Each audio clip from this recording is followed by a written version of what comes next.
আজকের গল্প আলীবাবা ও ৪০ চোর। এটি কোনো একজন লেখকের সৃষ্টি নয়, বরং লোকমুখে শোনা পুরনো আরবি রূপকথার অংশ।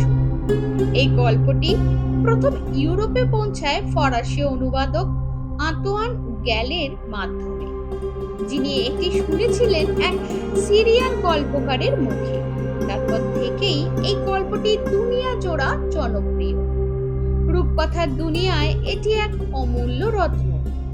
আর আজ সেটাই শুনবেন আমাদের ভাষায়, আমাদের ছন্দে। গল্প হলো শুরু চ্যানেলে।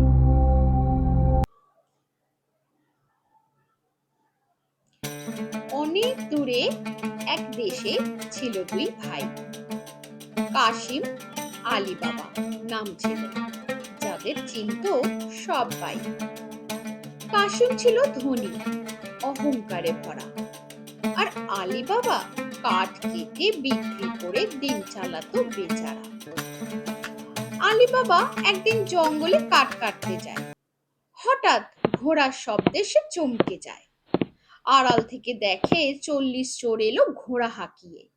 একটা পাহাড়ের সামনে গিয়ে নামে ঘোড়া থামিয়ে। দলের সর্দার চেঁচিয়ে বলল, খুল যা সিম সিম। আর সত্যি পাথরটা খুলে গেল। দেখে আলীবাবার তো হাড় হিম। চোরেরা সব ভিতরে গিয়ে আবার ফিরে আসে।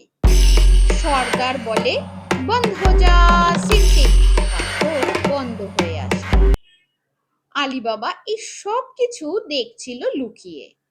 চোরেরা চলে যেতে সে এলো এগিয়ে।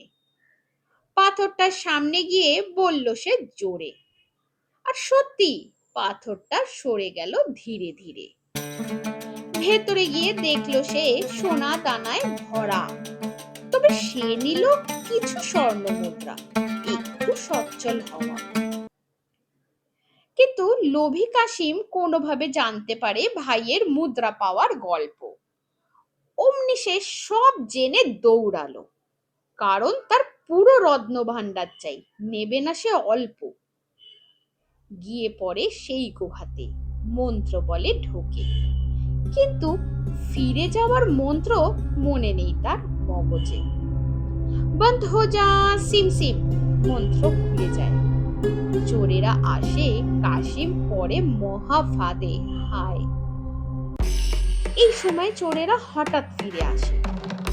কাশিমকে ভেতরে দেখে সবাই ঘিরে ধরে। এরপর কাশিমকে সর্দার মেরে ফেলে গুহাতেই রাখে, কারণ তারা জানতে চায় আর কি কেউ এই গুহার খোঁজ রাখে। আলীবাবা সেই গুহায় যায় ভাইয়ের দেহ খুঁজতে। মর্জিনার পরামর্শে আনে সেই দেহ বাড়িতে। দেহ না দেখে গুহায় চোরেরা নিশ্চিত হয়ে যায়, আরো কেউ তাদের ডেরার খবর রাখে নিশ্চয়। পরামর্শ করে তারা শহরে খোঁজ খবর রাখে। আলীবাবার খবর পেতেই সর্দার বণিক সেজে যায় আলীবাবার কাছে। বলে সে ভিনদেশী বণিক, অনেক দূরে দেশ। এখন পথ চলতে হবে তার ক্লেশ। তার সাথে আছে ৩৯টি তেলের পিপে। তাই যদি আজ রাত্রে আশ্রয় পাওয়া যায়, তাহলে হবে ক্লান্তির শেষ।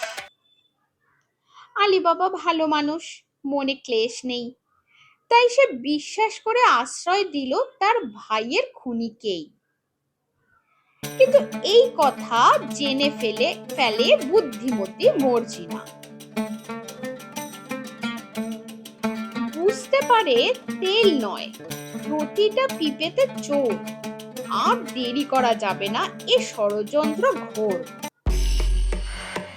সে ফোটায় তেল আর ঢালে পিপেতে। আওয়াজ করার আগেই চোরেরা সব শেষ। শুধু সর্দারকে মারতে পারলেই বিপদে কাটবে রেশ।